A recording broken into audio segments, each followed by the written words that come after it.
everybody, Steve Alfred Napier. Welcome to the Circle of Brilliance.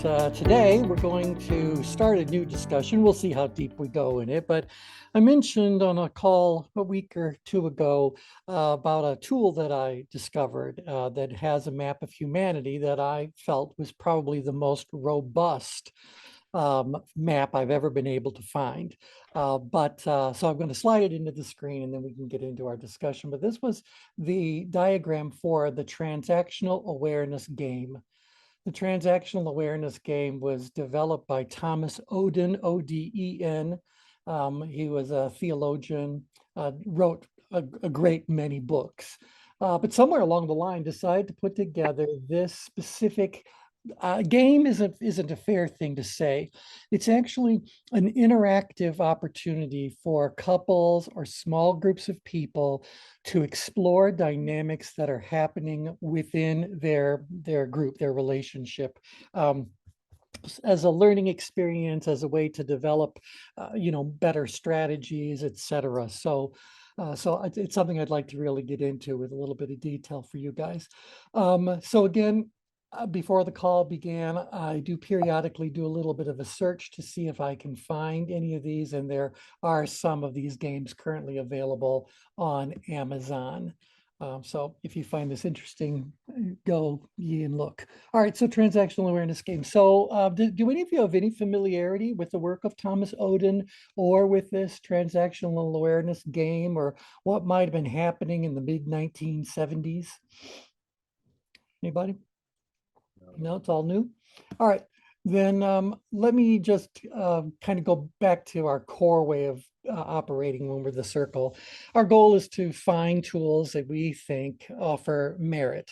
And sometimes that merit enhances the change grid in some conceptual ways, sometimes in a visual sort of a way. Sometimes the models we stumble across take something that was perceived to be static and turns it into something dynamic. Sometimes the models are looking more at the macro, the giant picture, and others are taking a look at the micro. And sometimes you have one that basically says all things that are true for the macro are also true for the smaller world of the micro. And so, we're always looking at this going like, okay, here's a model. Does this model seem to have any sort of merit in and of itself? If the answer is yes, then the question is, does it overlay on the change grid? Does it integrate in one way or another? If so, how would it overlay? If there's a visual overlay, how does it overlay? If there's a conceptual overlay, how does it overlay? What does it add to our understanding? What can we add to its understanding, et cetera? So that's basically our motivation here. Now, it's a very large diagram. If you printed this out, or if you opened up the box and pulled it out of the box and unfolded it, this is what would 3 times 8.5 by 11, call it 25 by 4 times, no, that's 33 by 48 or so. So call it a 3 foot by 4 foot piece of paper. And you lay it all out and it becomes the game board. Then working with the intimates, or what they call couples, intimates and associates, based on the collusion spectrum. The collusion spectrum are the 16 different ways, 16 different basic ploys that a person can adopt in any kind of a transaction. And the belief is that we each have certain ploys that we tend to favor and revert to by nature or return to again and again. But the belief is that all 16 of these ploys is available to every individual at all times. But given the transaction that is underway, it may be to your advantage to adopt a certain ploy in order to advance your cause. And it might also be very useful for you to understand what the ploys are, so that if you are encountering one in someone else's behavior, which could be intentional, could also just be purely coincidental, purely incidental. Obviously, these ploys exist in nature. It's not like these were created. Now we have to teach people the ploys for them to apply. No, it was noticed that in the laboratory of life, these 16 ploys kind of existed, and Odin and his contemporaries were able to assemble them in some sort of a progression, they refer to it as a spectrum, but the spectrum is all about how we collude with one another, or how we can create collusions or understand collusion as it is happening all around us.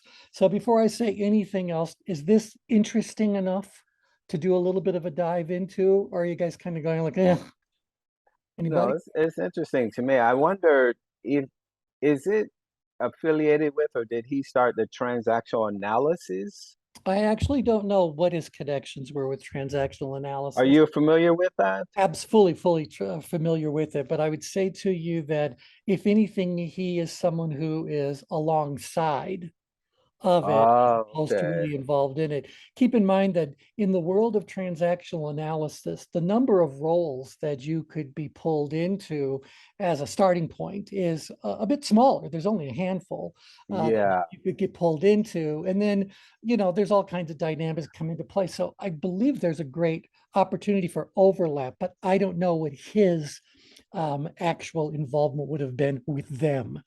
Again, if you Okay. look up Thomas Oden, he is almost entirely, almost exclusively looking at things from a theology sort of vantage point, from a ministerial vantage point, and even uses this, I think, as a tool to help people understand what these different roles are. And again, as we get into the meat of it, you'll kind of see some of his I don't want to say not religion. Religion doesn't come into play, but theosophy, theology Hmm. may certainly come into a play, but it may not be the theology we are accustomed to at this point. Right. Because I just remember in transactional analysis, there's I think they call them egos or something like that, that there's the parent ego, child ego, and Yep. this is how we transact with one another, whether in relationships and or buying situation or something like that. Right, right, So right. he probably this sounds like it's very expansive of that, which is It's quite whether it's limited. I don't know if it's expansive of that or if it was fundamental. Like this may actually Right, be a deeper fundamental understanding that simply was too complex for right. someone to introduce to the population they wanted to work with, and so they decided to abbreviate it into perhaps what we know as transactional analysis. I'm happy to do a deep dive into that one as well. So just kind of know that these are all out there. But this was specifically a game to help people understand how they were interacting with one another in a given situation. And that's one of the things that really attracted me to it, was that you are all safe, safe things. Now, it is divided into a great number, I don't know, a good dozen or more concentric circles that leads us from the outer edges into the interior of it. And as we get closer to the interior, you're going to see how relationships form diagonally, but also in kind of an interesting little curvy sort of a relationship. You'll see as these arrows start to move into these different channels, but we're going to end up there. That's not where we start. So we're going to start with the four big words, the four cardinal directions, if you will. So at the very upgrade, scratch that. At the top of this diagram, it does have to be rotated if you want it to fit on the change grid, but power is the one that is furthest at the top, and the opposite of power is acquiescence. So let's just stop there for a second and say, obviously, I might know a little bit about this, but I certainly am no authority on transactional awareness. But nevertheless, we each come to these discussions with our own existing understandings of what words mean. And so when you see the words power and acquiescence, when you see the words resistance and warmth, can you kind of feel that these may very well be two different dimensions that we might actually be looking at? And one dimension is about leaning towards power, and the other one leaning toward acquiescing to power. And another dimension might be, on the one hand, we're going to be warm, and some other words that go along with that, so approachable, etc. And others, we're going to be more resistant to what's going on. So it seems to me that there is a willingness scale, that would be the vertical, power versus acquiescence, a willingness. And then perhaps more of an approach, a position that we're taking, warmth versus being warm versus being resistant to what's going on. All right, so again, without doing any deeper dive, do you guys say, well, I'll bet I could make this rotate pretty well, but it's not going to stretch to all the edges of the change grid. Anybody with me there yet? No? Yeah. Okay. Okay. So what I thought we might find interesting is to take a look at what these keywords they're using. Now, these are the 16 basic ploys. So there is a name. In this particular one, you see director, and there you see executive. How is that clickable? This is a JPEG. Okay, I'm baffled by technology at the moment, but I shall research it later. So the one that is closest to power is the director. And the director, resourceful, assertive, executive, that's a quality they have, what they bring to the table. So the director is able to execute certain things. If we are leaning towards, or go to the opposite of the director would be the obeyer. And what they bring to the table is they're accommodative. Did you guys even know accommodative was a word? So there it is. So director versus obeyer. And again, we feel all these as energies. This one's really good at executing things, and this one's really good at accommodating sorts of things. All right. So far, so good. Now we can do a deeper dive into just those two extremes if you want to develop a little bit of an understanding for what these other blocks are. And we're not going to talk about all of them, but I am going to zoom in to the point that it helps, but you're going to lose the ability to actually read what's going on within just a couple of squiggles. So the Jupyter script is something we have to get to later. Basically, there was a study that's, there is a way that people look at the how conversations are actually structured and held that go along with all these different planets, or I think it might be based on Greek or perhaps Roman mythology. I'd have to look at the bottom of this to really find what they want to say. Here we go. Let's just go down here. The mythic script. No, just some mythic script identifications. Don't know what that's all about. Then there's going to be some role that they serve. So the executive, who does this? Executive, foreman, buyers, etc. Napoleon, Elizabeth, now they got some name. This is what they don't want. They avoid the loss of power or influence. And on their bad days, they come across as being bossy. All right, now I'm not going to go deeper. This is just a bunch of adjectives. And there's some stuff that when we talk about, I'm going to pull out my map. I would love to know if there is some equivalent of an overhead transparency capability that I could have with my little web camera pointed down on a graphic. Wayne's probably our local authority on training virtually and all that. But that would be great if I could just kind of say, look, we could zoom in on something that is fully legible to get into all this. It's worth it. But I think what's important to know right now is that this director ploy, this director role is there to get things done, and they avoid the loss of power or influence, and they can come across as bossy. All right. I see the word initiative down there at the down. Yeah. Now when we're getting on there, if those words are from a different model that he integrated, let's see if I can figure out how many layers out he is.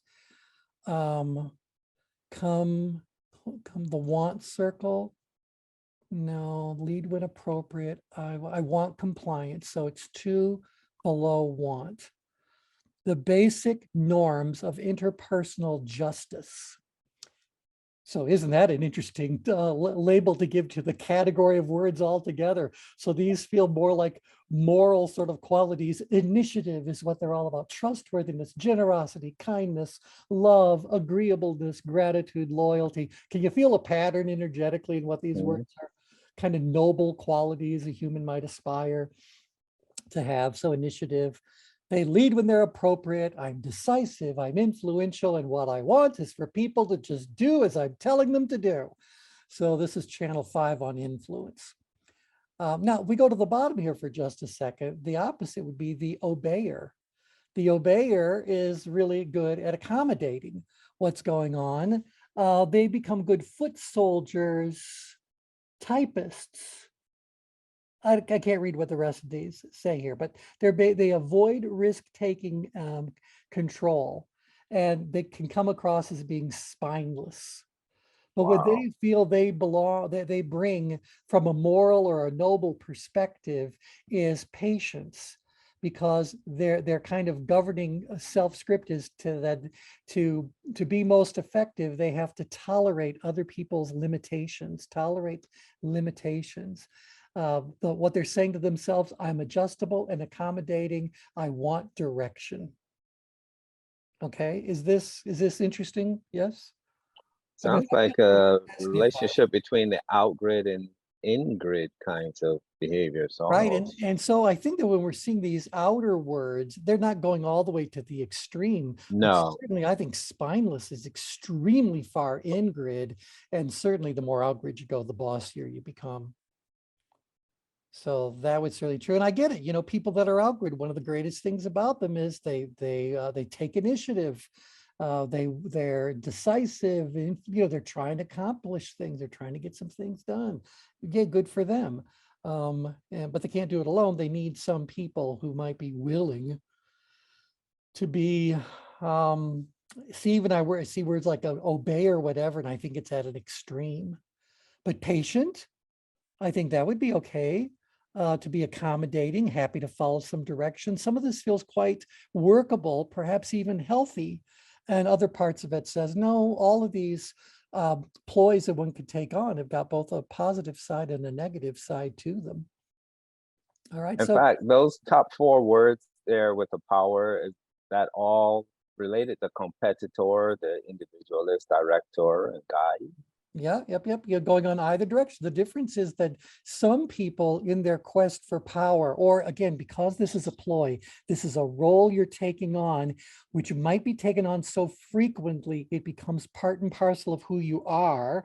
But for our purposes, and I think for his purposes, he wanted to say, in a given situation, there are 16 different yous that could arrive.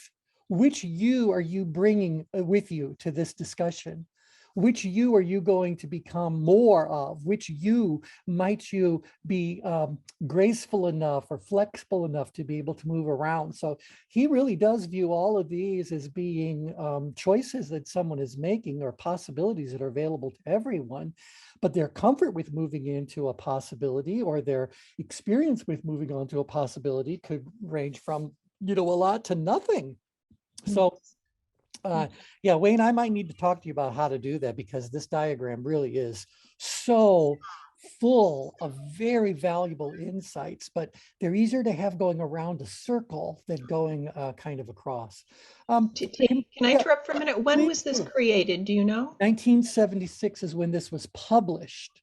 So I don't know when he was actually starting the work on it. It's up on my shelf if I had taken the I mean, initiative. this looks vaguely familiar. I think you shared it with us probably, many Yeah, years yeah, ago. yeah, yeah, because But it looks like it has a much older, I mean, an early 20th century kind of feel to it. yeah, And I just didn't know if you knew if it was around, if it was developed earlier, if the concept was developed earlier. you know, I would not be at all surprised. He passed away, I think 2003, something like that. So, and I think he lived to a ripe old age. So I'm going to assume that in the 50s and 60s, he was probably in the heyday of his education and career and all that. But I'll pull it down. But yeah, Thomas Oden, ODE, and we can look up a little bit about his background. In fact, we do have computers available to us, don't we? But anyway, but I thought it was great, because here's the thing, I'll kind of jump a little ahead. If you open up the whole game and play with it, you are given a set of tokens as a player. And you're given a situation to discuss with the other people, and you all know one another. This doesn't work with complete strangers unless you want to talk about general behavioral sorts of things. But he would say, as far as the situation is concerned, I'd like you to put your token where you are right now? Which of the 16 different basic ploys might you be taking? What is your position going into something? How are you arriving? How are you showing up? And then you can talk about why you chose where you are.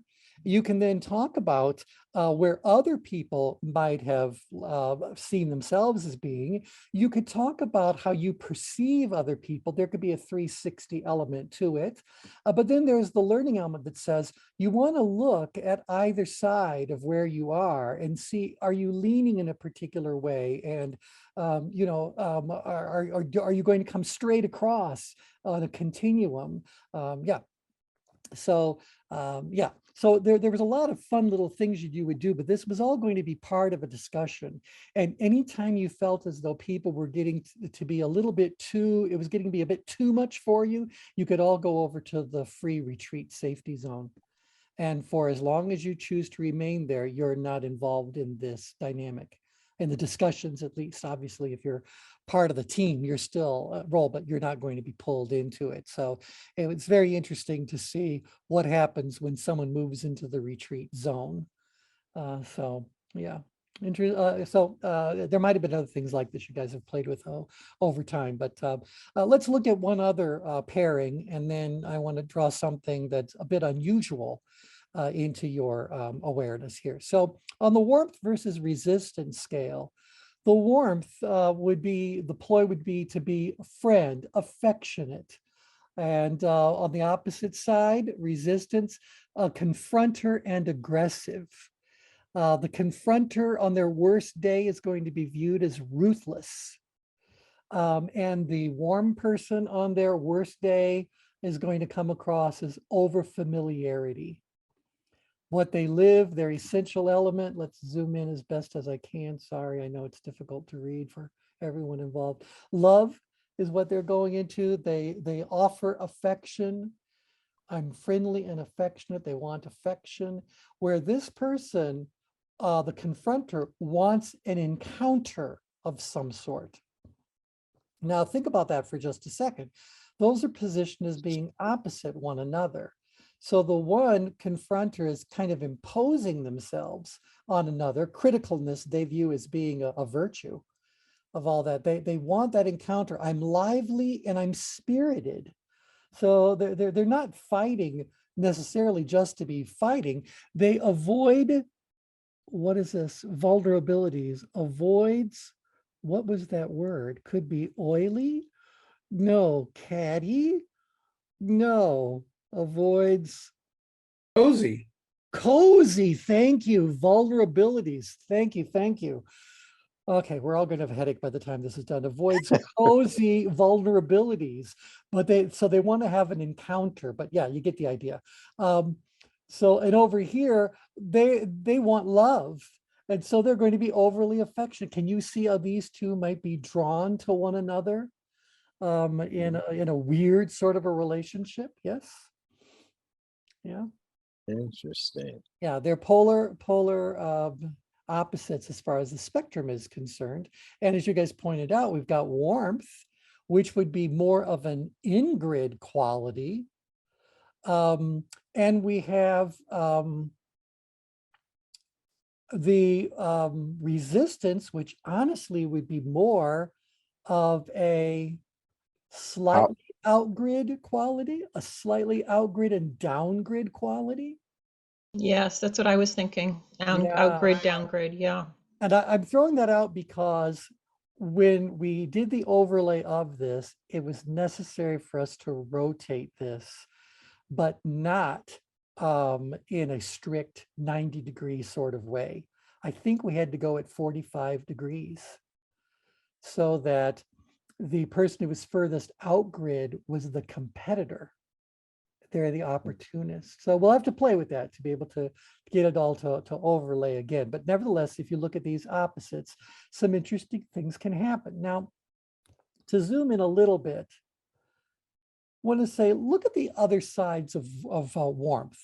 So on the power side of warmth is the comforter. They're conscientious. That's what they bring to the table. They're conscientious. On their bad day, they can be indulgent. Their moral imperative, I guess, is kindness. And they want to comfort the afflicted. Their goal in life is they want cheerfulness. Isn't that interesting? So this feels a little bit more upgrade, but still there's that human-oriented element to the whole thing. Now, I wanted to bring to your attention that the opposite for this one is not necessarily diagonally opposite. The comforter versus the dissenter. They want change. No, they want cheerfulness. Somehow or another, these are arranged so that they're going to make a little bit of a crescent sort of wrap around others because of this channel. This channel is the sympathy channel. The sympathy channel at its power end wants cheerfulness. At its more in-grid side of things, it wants kindness. So the cheerful cooperator, interesting. What they bring to the table is they seem innocuous enough. So yeah, that's their ploy. Agreeableness. Be of good cheer is their motto. I'm charming and delightful. They want kindness to be happening. So there's some dynamic going on between these two. So yeah, is that interesting before I go wider on the arc? Yeah. Don't want to bore Yes. anybody. No one's dropped off. So that tells me something. Now, if I go a little bit further away from, further, between halfway between warmth and power, powerful warmth, warmful power, you end up with the protector coming into play. The thing about the protector is what they bring to the table is they're responsible people, or they're in a responsible role, a responsible mode. On the dark side, they can become possessive, but their noble kind of quality is generosity, protect others' interests. I'm helpful, I'm nurturing, and what I really want is appreciation. I really want appreciation. Where if I go the other direction, pardon me, learning how to scoot things around. If I go down a couple of spots, I have the dependent. They're trusting. On their dark day, they become over-dependent. They're all about gratitude. Be accountable to benefactors. I'm appreciative and accountable. I want protection. So this, trying to see, what does that say? Ability, something, multiplicity, moldability, something like that channel. These people want appreciation. These people want protection. Who's most likely to give people who want appreciation? The people who appreciate what they're doing, and that would tend to be people who felt that they benefited from having it somehow or another. They're better off. So that feels like that could be a good balance. Is this interesting to you guys to see how these might be relating to one another on these crescent arcs? Yeah, I'm curious. I'm curious if there is something in this. This is going to sound really way out. If there's something connected to the Enneagram around this. You know, I would with the love to wings. look into that. I would love to look at the way that it's arranged. Makes you kind of wonder if it does. I also wonder if this idea about relationships worth looking at or energies worth looking at on the change grid might also benefit from looking at them on this same boomerang arc kind of relationship. You know what? I wonder if these 16 resonate with the 16 types in Myers-Briggs. Well, see, I think they resonate with what I call the social styles, which is the energies on the Yep. change grid. Yeah. Yeah, but I haven't even thought about the Myers-Briggs piece of it. But yeah, I mean, you can see, the amiable, expressive kind of energy, perhaps with parts of warmth or whatever, or the analytical, driver for resistance. I don't know. I'm just, this is just Yep. musings. Well, and the reason why musings are very, very, very, very powerful things in the world of the circle of brilliance, because, think about, I mean, I called us the circle of brilliance for a reason. I want all of us to appreciate that inside of each of us lives our own version of brilliance. We recognize that in ourselves, we see that in others, and we invite other people with brilliance to come in and join the fold. Always room for another brilliant thought coming in there. But I think one of the things that makes brilliance brilliant is this willingness to simply have musings, to let the mind just go where the mind feels compelled to go based on some, I don't know, cue, reference, vibe you felt as you were looking at whatever's going on in this diagram. And so I'm all for it. You guys just, yeah. I think musing wise, this all works.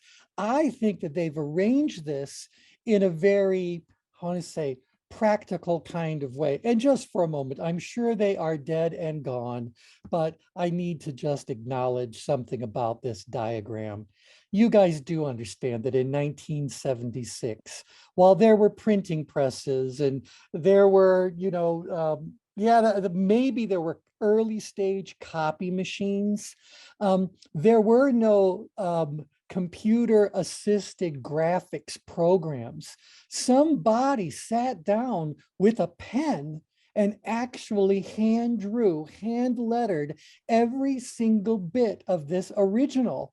And then, yeah, they found a way to have it, copied and reproduced, but somebody hand printed every single bit of this. Am I the only one that is wowed by that? I mean, No, not at all, because that's when I was typing my master's thesis. So yeah, we were lucky if we had typewriters. Come on. So I'm going like, all right, this was really well done. Who knows how much whiteout was involved in producing this final thing. But yeah, anyway, so I think that we have to kind of appreciate the fact that as that person was drawing these things out, they had their own reason for drawing them out from the center out. That's what these, I guess it's 12, these 12 different circles, layers, whatever are. I think they did it because it fit to a certain way. Maybe it fit their way. They were playing the game. Maybe it fit just as far as physical space goes, because I don't believe that these things are listed inside of the wedge in a way that's said from most mid-grid to most non-mid-grid. What do you call that? As you move from the center of the change grid towards the red circle, I would like to think that out here on the very must edge, I should be seeing the red circle. And so we might need to rearrange these words in order to get them to resonate better with what we know tension-wise. So for example, I would say to you that anyone who is this far down grid, that they are presenting themselves as a rigorous judge, well, self-righteousness is definitely in their danger zone, but discipline is very much on the healthy side of what's going on with them. So they want rigor, where someone else, the dissenter, wants change. And this is the demand channel, right? Anyway, so I don't think they were arranged in a way that, well, again, that's something we would be adding to their understanding if we were to say this could easily be mapped on top of the change grid. It's just going to take some work. And by the way, ultimately we want everything to end up in an adjective map. I'd put together the latest version of the adjective map before I was exposed to this diagram. Who knows what adjectives are inside of these that we could use to fully flesh out the adjective map. All right. I just wanted to bring to your attention that one thing that I think is very novel about this model is this idea that there may be benefit at looking at what's happening on the exact opposite of the circle, but they have arranged things so that sometimes the counterbalance to something is going to, like the counterbalance of slightly warm is still going to be slightly warm. It's just going to be slightly warm in the other direction. Is that interesting? So the balance between comfort with a comforter is not to go over to a dissenter, but maybe it is. Maybe candor is their asset here, kindness, or are we going to go here and look at what's happening on the arc? So a guide, for example, if I go through their channel, the guide is going to end up needing the opposite to be available, and that's followers. Followers are respectful. Servility is their, ooh, that's a bad day, servility. Loyalty is what they bring to the table. They want guidance.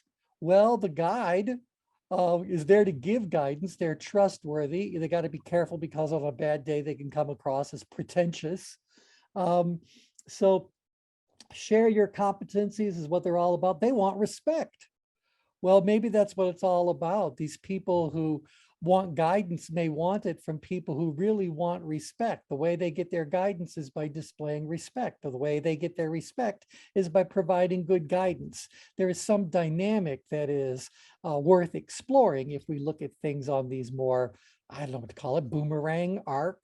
I don't know how else to actually, I don't know, there's another word to describe those. All right, interesting, yeah? Yes.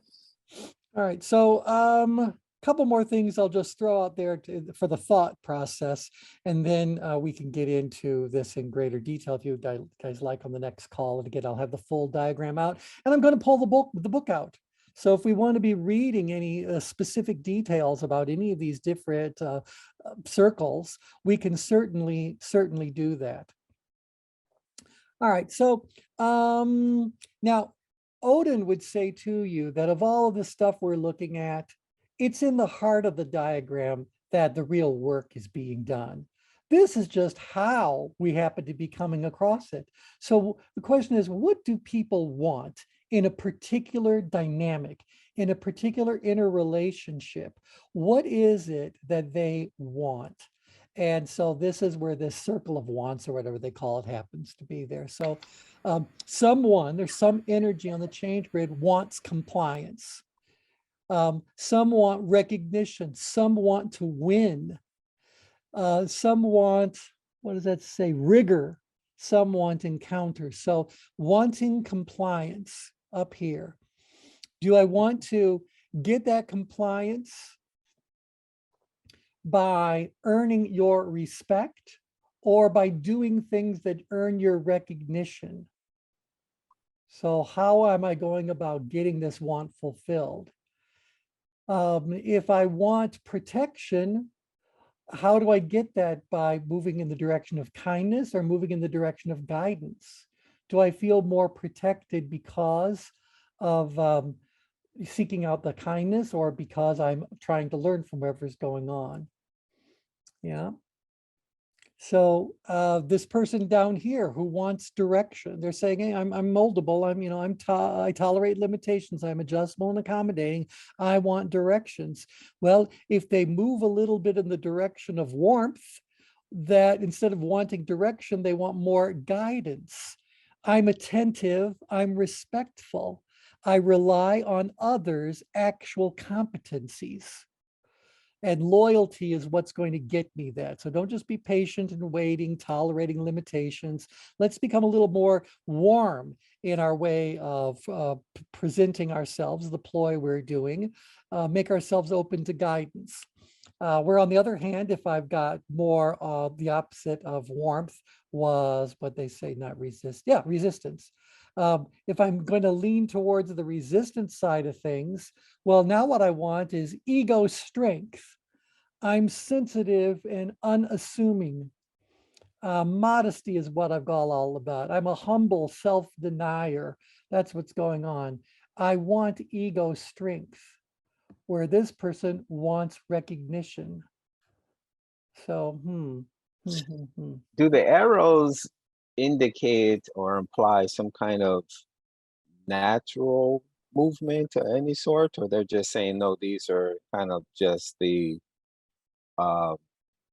opposite, like the guide and the follower. Because I'm thinking of like the leadership. I remember a book, I don't remember who wrote it, but it said followership.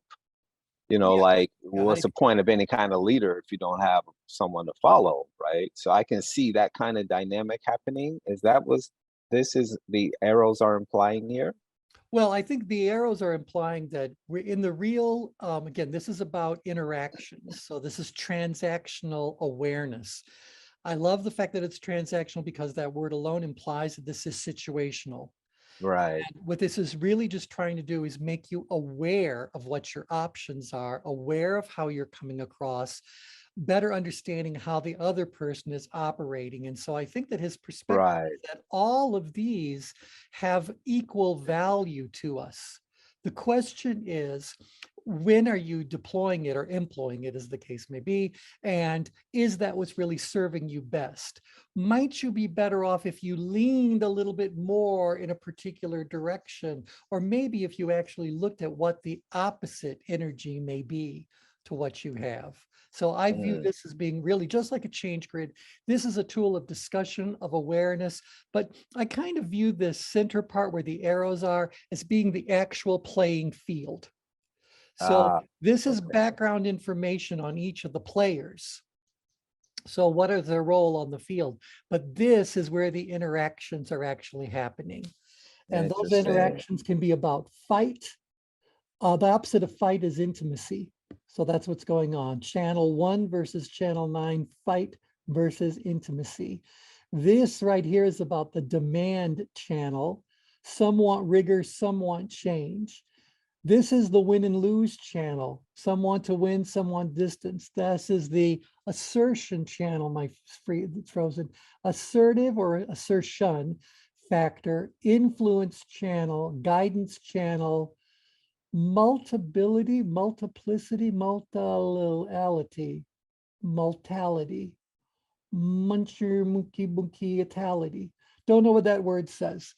I want appreciation, I want protection, mutuality, that's what it says, the Yeah, mutuality channel, the sympathy channel, and again, the affection channel. So it may very well be that if what you really want is recognition, then you may very well need to move into this channel and focus more on assertion, mhm. pulling other people into place. So I think this is, making a long story short, this is where the game is being played. This is where the interaction So it's really. a true awareness game, like really to get you focused, That you was his whole know? point about Yeah, becoming more aware of how you're coming across, how you're showing up, how you're interpreting other people. Where are you putting them on the thing? He goes, before I think there's lots of ways you can use the game. And some of these I'm remembering, and some of these hopefully I'm coming up with on my own based on the merging and all that that's happening. But I can certainly see many, many, many different ways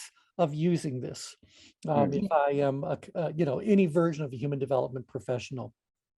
So What's interesting about those arrows, they strike me as when they come together, that's the point of tension that hmm, that a couple or whoever these two people need to address hmm. through that particular kind of channel. That's what I'm seeing there. I mean, I yeah, can't read the middle at I know I all. can't read it either, and so I know the challenge But and but represents her, but the but that, channel I can if I get up close I can say once direction, yeah, once I can kind of see that. I'm going to take the photographs again. I just have to figure out. I wonder if do they still have those graphic agencies where, back in the day when we wanted to have a big poster made or something, we had to go to one of these graphic service companies to get. Yeah, FedEx still does that. Do they? Because I would like to say, but see, I'm not the copyright holder. Oh, I So don't think it matters. I, FedEx will, I think, do that kind of thing for you. Just walk into the FedEx. At least they did a few years ago. yeah, because I need this fully scanned. And then I don't know if they have to jigsaw puzzle it together because they can only scan a certain section at a time, or if they actually have a piece of equipment that can scan a 3-foot by 4-foot. Who knows what technology has to offer, but I'm all for it. Wayne saying your iPhone can good pics. Oh, side question. How many of you are noticing that if you've updated your iPhone software, and you're taking photographs in relatively low light, that it automatically turns all of your photos into what look like oil paintings. Wow. It's a known No. fault in the latest release. It's all about low light conditions. It used to be in all the other versions, you could turn on or off a particular filter. But this one, for some reason, is defaulting that into low light situations. It's going to turn your picture into something that looks very, very, I think they call it Picasso-esque or whatever. So it ends up being a bit of a problem if you guys have seen it before or haven't seen it or whatever. So yeah, is that curious to those of you? That's with the i14 or that's. I don't think it's so much about the hardware as much as did you upgrade the software. Here's an example. Diane Oh, wow. with her iPhone 12, and you can see how this was in low life. And look at this guy's face. Doesn't this all look like very much like some kind of a really bad watercolor kit you bought for $2 at the store? Yeah, but it's doing that by accident. So if you want good photos, you have to have really good light these days until they fix whatever that little burp is. Okay, anyway, I digress. FYI, you can Sure. definitely get the scan done at Staples. They have a large format scanner in most of their locations, and they'll do a high-res scan of it. That would be so good. I mean, it's bad enough that I think these fold lines are going to be part of the graphic one way or another because of shadows and all that. I don't know if they've got a way to flatten something, but because these things are so rare, I don't want to do anything to damage this. And by the way, back in the day, I did send an email to anyone and everyone I could find associated with Thomas Oden saying that we found the work very fascinating. We believe it's so good that it should exist on the internet so that it's available forever. Because right now, can you guys imagine that if that handful of books are suddenly sold and gone, and those of us who own them, they end up getting donated to some, rummage sale upon our demise, do you think the world loses something if this diagram goes away forever? Yeah, I really do. And so I said to them back then that if they don't want me to scan it or to do anything, let me know. But I'm letting them know that I'm doing it because I consider the work to be so valuable. It needs to endure time.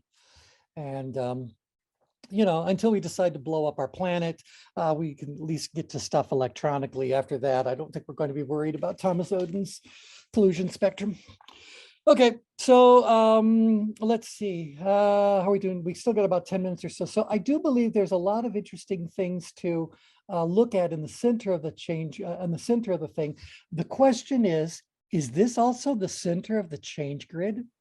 So are we saying that inside of the green circle, this is the world that we're actually looking at?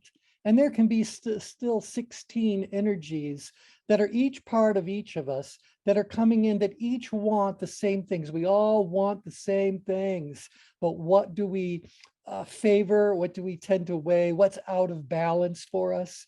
And so if I'm coming to the exact center of the change grid through sort of an outgrid and upgrid sort of energy, well, I want to win. And so maybe that's how I'm finding the center. That's what's bringing me into this discussion, because I'm sure, and I don't know for certain, but I have to believe that the whole point of Thomas Oden's work is that when you understand this and you understand one another, you can all get along better. You can make higher quality decisions, strengthen relationships. Do you think I'm going out on a limb by saying that's what his work ends up trying to show?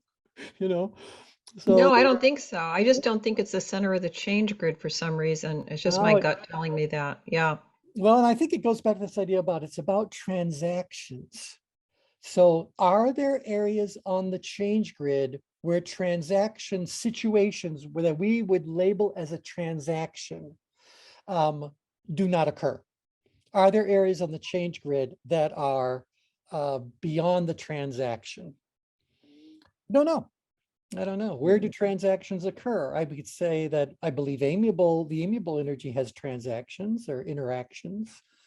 Certainly the outgrid, upgrid, maybe downgrid doesn't want to, but I think at a certain level, the healthy downgrids know they're going to get involved. So that'll be the question. Where's the epicenter if not the center of the change grid, then where is that?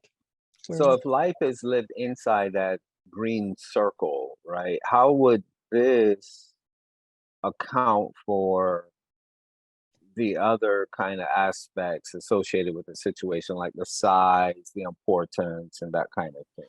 Well, that'll be another question. When we're looking at a change grid, we have to understand that the change grid is a choice we made to depict certain understandings we have about tension in a most approachable way. So we tend to present it as a two-dimensional diagram. But everyone in this call should know that the change grid is a three-dimensional object. Maybe it's actually a change cube, in which case we're introducing that third axis, the z-axis, for importance, changing that. And size is a reflection of how big is this cube relative to all the other cubes that are part of our life. You know, everything that's on our plate represents, you know, an amount of resource required to accomplish it or whatever. So I think we all get that. We also know we can turn it into a sphere. So it's definitely a three-dimensional thing. So I would say to you that importance is probably not factored. I don't want to say that. It may very well be that a higher level of importance is what's triggering resistance. So I think it's part of the discussion that we have to have. Obviously, if I've got a transaction afoot where we've got certain players that are, and I seem to remember he called them ployers instead of players, to let everyone know, I think that was the whole point. You're all playing a game. Every moment of every day, you are all playing a game. And so the question is, what game are you playing and what role are you taking? What ploy are you employing in order to you know, better win the game or you know, be involved? Even if you aren't wanting to win, well, you're still involved. So how does that play out? So I think that you start off by saying that life is lived inside of the green circle. Remember that life tend to be lived between the green circle and the red circle. Right. Right. So inside of the green circle is where we're supposed to find more harmony, peace, balance, those things that are getting closer to the exact center of the change grid, although we still acknowledge that we're still a distance away. There's further refinements to be made before we can, transcend beyond our confines of a change grid and start to elevate ourselves in more of a metaphysical kind of way. But when we're in it, the transaction is happening. We are definitely,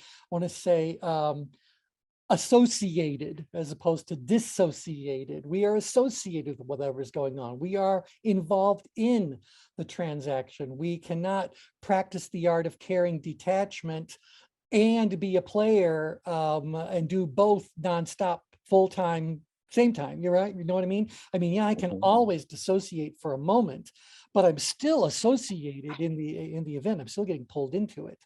So I would say that the exact center is where our opportunity for greatest balance and harmony comes into play. And maybe that's what he's saying. You want recognition and you want ego strength. Where's your balance? You want compliance and you want direction. Where's the balance?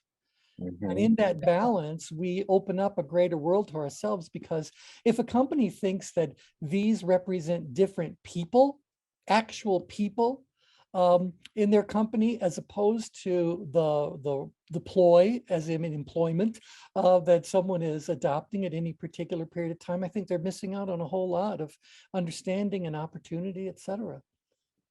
This reminds me of a book by, I can't remember her name, but it was written back, I think, 1920 something, The Game of Life and How to Play It. Oh, interesting. Yeah, because she talked a lot about the metaphysics, and I think this kind of brings into this whole idea of gamifying, if you will, the awareness aspect of it. Because her book seems like Florence Scovel Shinn. Yeah, it's back in 1925, and it was one of the quite a popular book. Yep. She was one of those like prosperity writers or something like that. You wrote a lot if you look at it. Yeah, your word is your wand. I wonder more, it's about metaphysics. So The Game of Life and How to Play It, published in 1925, teaches the philosophies of its author, Florence Scovel Shinn. The book holds that ignorance of or carelessness with the application of various laws of metaphysics can bring about undesirable life events. So there you go. Kathy, what were you about to say? Yeah, no, that sounds very interesting. No, all I want, I mean, I can see where this could be the center of the change grid on some level. I need to know what those words in the middle say before Yeah, right. And so we'll get that taken care of for sure for Thursday's call. Absolutely. It's like, buddy, where's your diagram already? But I mean, you go searching for Thomas Oden diagrams, tag diagrams. There's not much out there at all. Yeah. I'm just drawn to the idea of awareness, because that's something that's sorely needed in today's time, is greater awareness. Yeah. And I think it takes a unique perspective or unique way of transacting that, if you will, that is uniquely different than today's time, because today's time is just extremisms. You're either part of this or you're not. There's no reflective kind of aspect on it. I think that's what this could certainly offer in a gamified way. Yeah. Well, even look T, how they. conversation has Go me right ahead. thinking- Well, the conversation has me thinking about the connection to emotional intelligence. In terms of, understanding our own, being aware of our own emotional state, but also being able to understand and recognize the emotional state of someone else. And so for me, moving outside of that green circle is where that transaction begins to happen. And it may move up, down, in or out grid. Yep.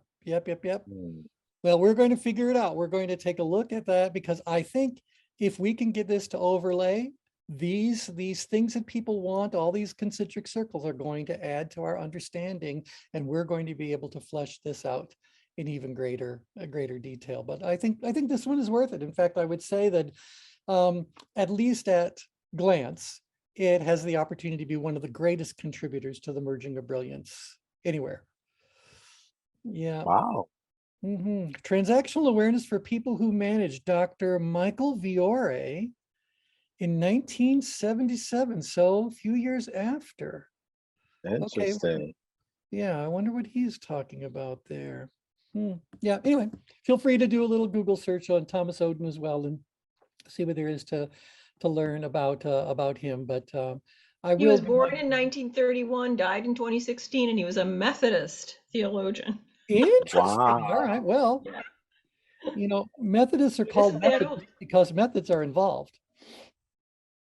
So say that again, T? I said Methodists are called Methodists because methods are involved. Okay. So I think it's interesting to kind of look at what was going on. Yeah. Anyway, I'm intrigued by it, so I'm going to look a little bit more deeply into it and see what we can find out. All right. Any other questions, comments for now? No, this was fun. Thank you. Okay. If you do feel intrigued, grab that book while you can. Tell you, $75 is a bit much. I've seen them over 100, but usually I've seen them for about 40. And if you can be, the only thing you need to make sure of, if you're going to order a used one, is the poster in it. If the poster is gone, I'm telling you, don't bother buying it. So, okay. All right. Thanks, everybody. Thank you. Thank you. Take care, bye. Bye. Bye.